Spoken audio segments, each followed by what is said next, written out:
The pause that is not necessarily refreshing. Welcome, everybody. I'm Neil Cavuto. Fox on top of Texas under siege as Hurricane Harvey unleashes all sorts of hell. Here's what we know right now. Harvey is still a Category 1 storm, and it is still packing a lot of winds and heavy rains at that. Several areas are under tornado and flood warnings, better than a dozen Texas counties, in fact. Dramatic pictures are showing buildings on fire, houses on fires, others outright collapsing. Authorities are warning that the worst may yet be to come, with potentially devastating floods, which tends to be a rule of thumb with hurricanes of this magnitude. Some estimates say that the damage early on, they're pegging at about $40 billion, which would put it in the top 5 of hurricanes in American history. This is a major energy center, by the way, for the entire country. A quarter of our energy production comes from this neck of the woods. For the next 2 hours, we've got you covered with the likes of Texas Governor Greg Abbott on the race to respond no matter the danger. We got Texas Land Commissioner George P. Bush on the need for a coastal barrier no matter the cost. Former FEMA Director Michael Brown urging President Trump to be on this no matter what. In fact, he has urged, do not, Mr. President, let this be your Katrina. Then General Russell Honore, remember him? Right during Katrina, he was banging heads to try to get everyone on the same page and quit the squabbling of political arguments. He's here on this dust up over some people who are heeding warnings to evacuate and some who never did and never have, and now they could be stuck, and maybe for weeks, some say even months to come.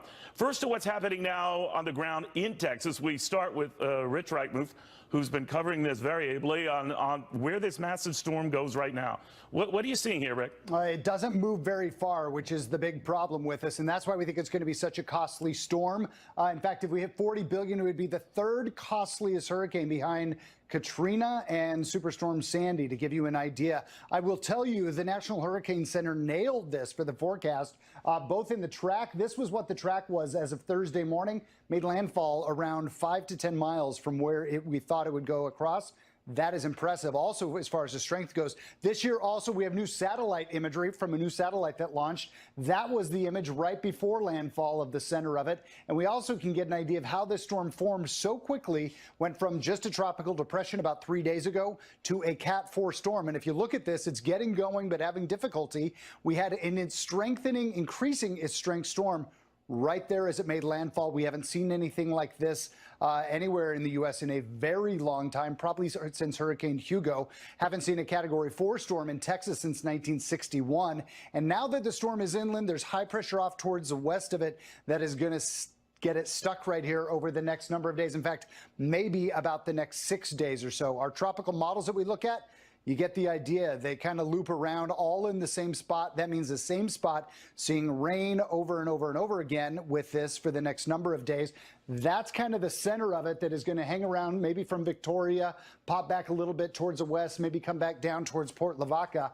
But the outer feeder bands, these outer bands, will continue to be pulling up maybe around the Galveston area, occasionally through Houston. And some of these storms are going to have incredibly strong tropical downpours. Because of that, we expect to see our rainfall totals get very extreme. Want to point out one thing, had this gone a little bit farther towards the west, which had been an option, that would have brought a lot more rain to parts of Louisiana, maybe far western Louisiana, still getting some very heavy rain, but not as bad around New Orleans, which is good news, especially with the flooding they had just a few weeks ago. But Neil, take a look at some of these numbers here. We've been seeing these numbers consistently, these models putting out these numbers for about 4 days now. When we first started seeing these kinds of numbers, none of us really believed we would see something like that. But when you have these numbers coming 4 days in kind of consistently, we start to believe them a lot more. So take a look at this. Port Lavaca, 58 inches of rain to come as a forecast. I'm not saying it will be 58 inches, but we have model output showing there's that much moisture there. Some spots, wherever these bands line up, we will be seeing some spots probably in the upper 40s, maybe 50s by the time we're all done with this. And that could be days, right? Yeah, that will probably be, say, Wednesday or Thursday of next week. So do you think if we, by the way, see the storm move in and right back across the same spot, Rockport, kind of the biggest town of about 10,000 people that saw the eye go right over it and saw a lot of damage. Now we'll continue to have the rain there. You can't get in to fix power, to repair roads or anything like that when you have these kinds of rainfall totals falling on top of it. So if you're without power, that's going to go on for a very, very long time. We're starting to get some of the first images out of there, though, and it looks like there was a lot of damage right across there. Indeed. All right, Rick, thank you very, very much, my friend. All right, to Galveston, Texas, no stranger, of course, to hurricanes, some of the most wicked in this country's history in that neck of the woods, which that's exactly where you'll find our Casey Stegall. Casey. Yeah, Neil, Rick was just talking about the power outages and the flood concerns. I can tell you that right now, as of this hour, 51,000 people in this area alone are in the dark. That is according to CenterPoint Energy, the energy provider here. Boy, is it really coming down. In fact, we've been having some communication difficulties because, you know, electricity and water don't go very well together in gadgets, and we've got a lot of gear to bring you these live pictures from the middle of a hurricane zone. But the rain is coming in sideways and it is difficult to see at times. In addition to the flooding concern, Neil, there is also a concern about tornadoes. We have been under numerous tornado watches and warnings here in Galveston alone, but we want to show you some pictures now that are coming into us from an apparent twister touchdown in the Houston area. The National Weather Service has confirmed a tornado touching down in an area known as Sienna Plantation, and about 50 homes, we understand, have been damaged, and new video is coming in of that. First responders are reporting a few minor injuries right now, nothing major, nothing life-threatening or so damaged. And then if we can show you additional video, this is just north of us in Bolivar Peninsula, where we are on Galveston. It's a tiny slip of land out in the Gulf of Mexico. Well, just north of us is Bolivar Peninsula. It's the same way, just a tiny little slip, and apparently some houses have caught fire there. We suspect from lightning that has not come from first responders or emergency management officials, but that is common because we have seen a whole lot of lightning also with these tropical bands as they move in. So that is a problem just north of us. So really, right now, all eyes are on the rain up in this area and certainly over in Houston Metro. You're talking about one of the largest cities in the country, and millions and millions of people potentially impacted, in addition to the millions that have already been impacted with the storm actually making landfall. So a lot of stuff going on, Neil, a lot of different threats the people here are facing. All right, Casey, be safe. My friend Casey Stegall in Galveston, Texas. You know, not all residents, to Casey's point, are evacuating, right? Maybe at this point it's too little too late. Acting Homeland Security Chief Elaine Duke telling me that that puts more lives in danger. I was thinking of the ones who don't listen, right? And in every storm you have that, right? Including these Gavons who I was noticing were like surfing or near the water or taking selfies near the water. What do you say to those folks, Secretary? Well, I think it's important that everyone act responsibly, and it's important to evacuate the area, not only for their safety, but concerned about the people that will respond after a devastating storm to assist them. All right, I always wonder when I see this sort of phenomenon where people refuse to leave or they make those who are trying to help them endanger their lives, what Russell Honore would say. You remember the retired general, the Raging Cajun, as they called him after Katrina, who was in charge of the relief efforts there after early botchings on both sides. The general joins us right now. Sir, very good to have you. Good morning, Neil. What do you make of those who decide to stick around, say, you know, and refuse? Now, to be fair, what were sort of voluntary requests to leave, and of course, at this point, it might be too late for some of them to leave. But what do you make of that? What would you do? Well, first of all, God bless Texas. After Katrina, the people of Texas were most hospitable. They took most of our evacuees out of Katrina and out of New Orleans. They did a marvelous job, and our hearts go out to them this morning. I think the people who make spectacles of themselves are exceptions. The one I'm most concerned about are the elderly, the disabled, and the poor, the vulnerable population, Neil, that on the 26th of the month didn't have the money to put gas in the car to leave. And those are the ones that were particularly rural areas and small towns along the coast. This is a big area. Texas big, and when something like this hit it, it's going to have a particular challenge. And as we looked at day one, if we call this D1, Harvey day one, the worst case scenario was the landfall. And now it's a category 1. But D2 Harvey, day 2 going to be worse than today, Neil, because we're going to have more flooding. And the order of the command and leadership at the state level will be to go to those vulnerable areas that have not flooded yet, but will be flooded tomorrow in southern Houston, in those low-lying areas where you got vulnerable communities like nursing homes and hospitals that the models will show will be flooded tomorrow. Is how do they mobilize enough National Guard and get troops in there to get those people moved? We've got what we've got today. We know more today than we did yesterday. But the art of leadership, again, is going to be how we go after those vulnerable populations that if we don't move them today, they're going to be underwater tomorrow and not just surrounded by water. So our first responders, the team work seem to be working smooth between the state and federal government. Now the big challenge is the weather and the flooding that is going to happen based on the prediction. And the winds, Neil, will prevent the helicopters from going up. We're going to lose one of our most vulnerable assets, which is to do helicopter search and rescue. Right. And that may be going on for till day 3, Neil. Yeah, and one of the things I've learned in general, maybe from our last conversation, is that many of the deaths tragically occur well after, days after the hurricane itself, flooding and that sort of thing. To that end, I mean, you had to address the rivalries and bickering between parties and you know, jurisdiction issues and who had control, mayor, governor, administration officials.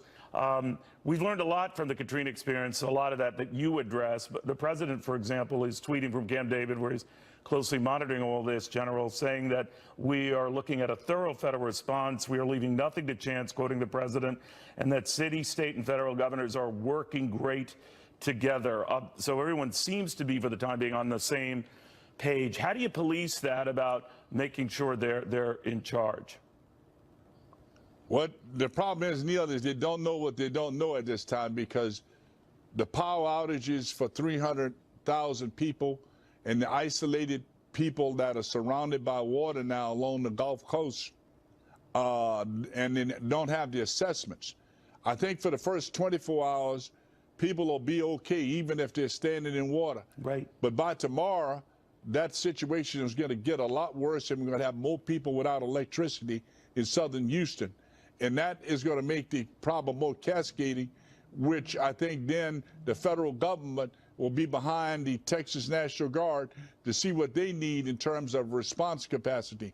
And I think the Texas government are going to have to mobilize more National Guard because of the size more of than this, the 700 so they he's go already in and get activated. More than the 700. Oh, absolutely. Okay. He's got a division down there, one of the best National Guard divisions we've got.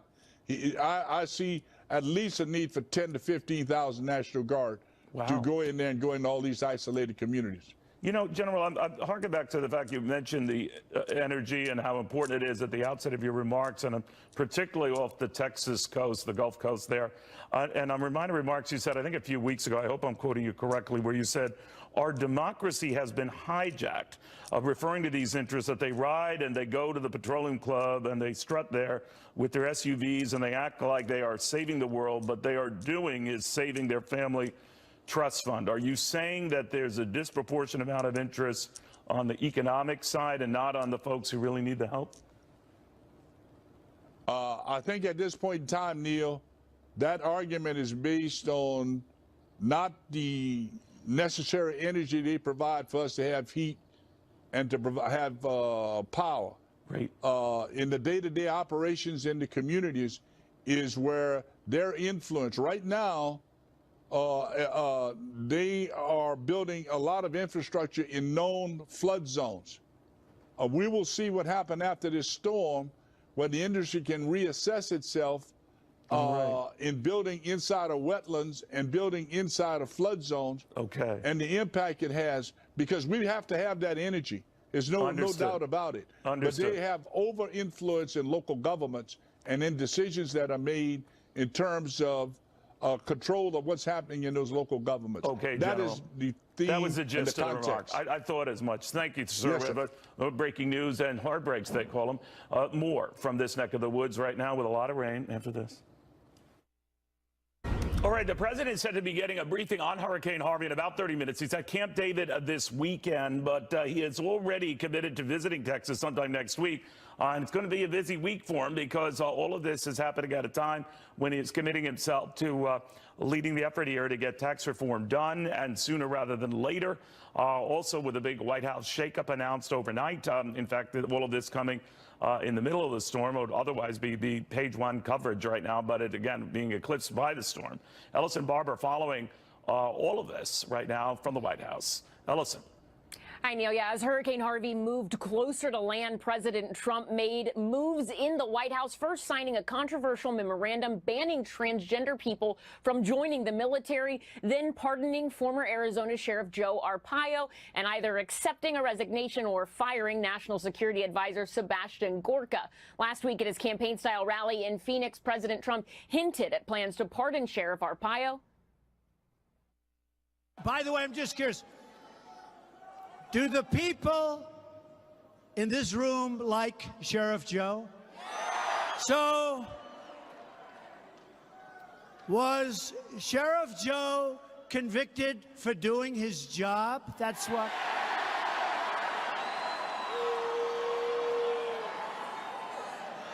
He should have had a jury, but you know what? I'll make a prediction. I think he's going to be just fine, okay? Arpaio was convicted of criminal contempt and facing jail time because he defied a judge's order from 2011. That order told his officers they could not detain people suspected of being in the country illegally without evidence that they'd violated a state law. The administration did not announce a pardon until yesterday evening. President Trump tweeted, quote, "I have just granted a full pardon to 85-year-old American patriot Sheriff Joe Arpaio. He kept Arizona safe." Around the same time, reports started to surface saying Sebastian Gorka was out at the White House. Initial reports said Gorka resigned in part because he did not approve of the president's plans in Afghanistan. But White House officials told Fox News Gorka did not actually resign. However, they did confirm that the National Security Advisor no longer works